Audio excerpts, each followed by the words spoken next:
I think today is day 68. It's a wonderfully muggy day here in the great state of New Jersey.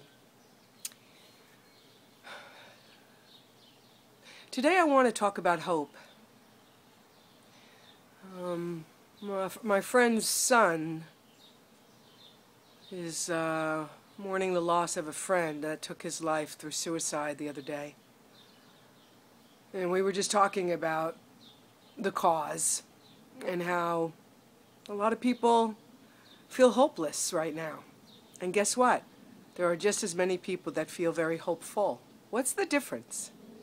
I mean, it's easy to cast a wide net and make an awful lot of assumptions about a lot of people I don't know, and I am not going to do that. But I do just want to address something that continues to be a dominant thread in my thinking and in the personal experiences I'm having as a result of these 68 days of meditating for an hour every day, and the profound acceleration that I'm experiencing internally as a result of the meditation weekend I took with Michael Beckwith.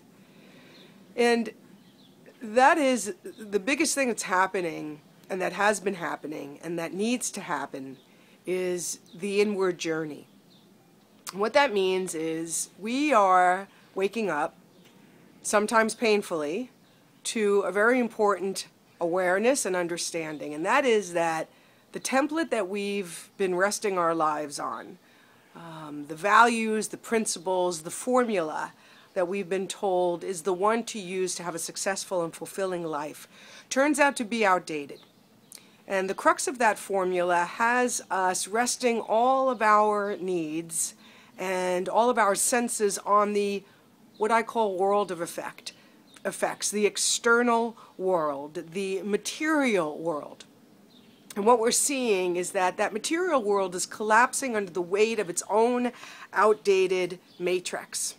Something new is seeking to emerge, and what's seeking to emerge is a balance and an understanding and an education that before the material there is the spiritual, before the plant there is the seed.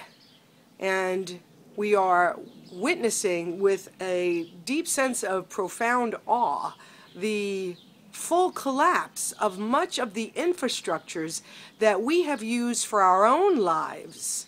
And as a result, when those infrastructures start to fail us or fall away or no longer work, we can feel that in a very deep and profound personal way.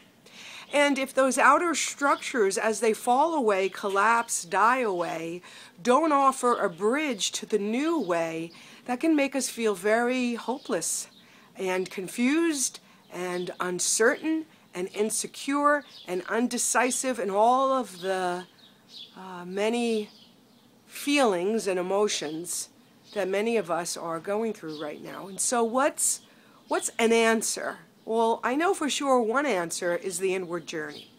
I know for sure that I'm passionate about helping people turn towards themselves. I'm passionate about, as Michael Beckwith says, the United States of consciousness. I'm passionate about helping people unhook from the outer government and come to understand the inner governance that is available to them. I'm here to help people recognize that when they lose that outer structure of security, there is an inner structure of security that is always present. I'm here to help people understand that back behind the conditions of their lives, whatever it is that they are materially or physically experiencing, that there's always a non-physical cause, that there is always a spiritual seed. This has nothing to do with religion. It doesn't even necessarily have anything to do with God. I mean, whatever the words are, that we use, but it has to do with the new way. It does have to do with the new design that is seeking to emerge through whomever is making themselves available to it.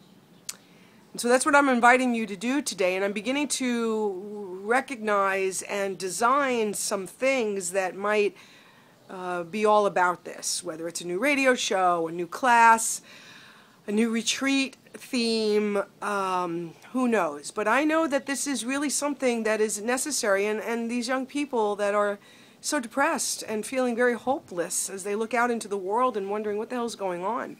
I saw something the other day that, postured it as a plus. Millennials are drinking so much wine that they're changing the very nature of the experience. Well, what's underneath that, though? I mean, aside from the social enjoyment of perhaps having a glass of wine, I immediately was struck with, well, what else might be going on that's causing them to drink more wine than any group of young people have ever had before?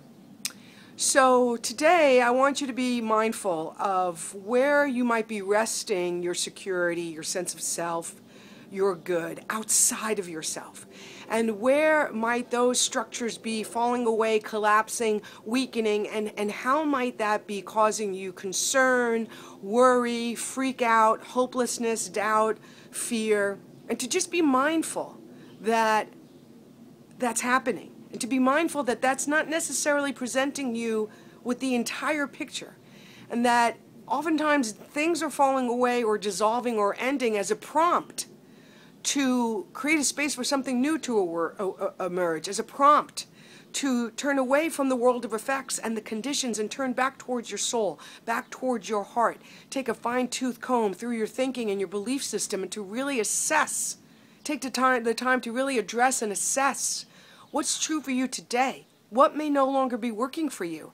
Maybe it's a family thing. Maybe it's something that's deeply held in your family that you've been keeping alive but no longer serves you, and it just takes tremendous amount of guts and courage to step out of that into your own thing. So today I want you to know that there's hope. And that hope lies at the center of your own beingness.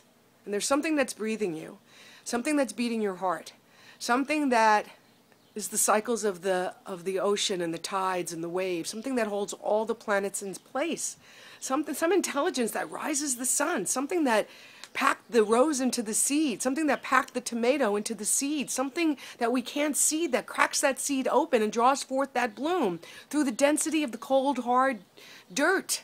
There is something. And it's time that we tune into that, be available to it, be receptive to it. Another thing Michael Beckwith said that was really profound for me, he said, we hear spiritually that it's all been given to us.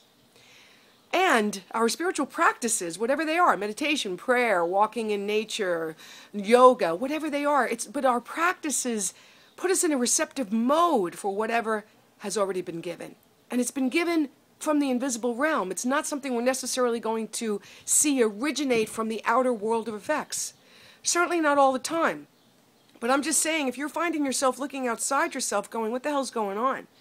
This might be the moment to turn within and to see what the hell's going on, what the heaven is going on inside. So it's amazing that this is day 68. I'm really starting to feel a momentum take place inside me. And I'm grateful for the opportunity to be writing and to be taking this journey of confusion to clarity to the paper, and to give myself a deadline to finish this particular part of my journey and to see how it might help others.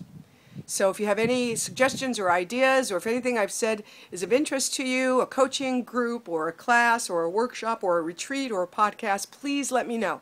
I would love to know if there's anything that I'm saying that's resonating with you that is something that you would be available to, respond to, interested in. In the meantime, remember, there's hope.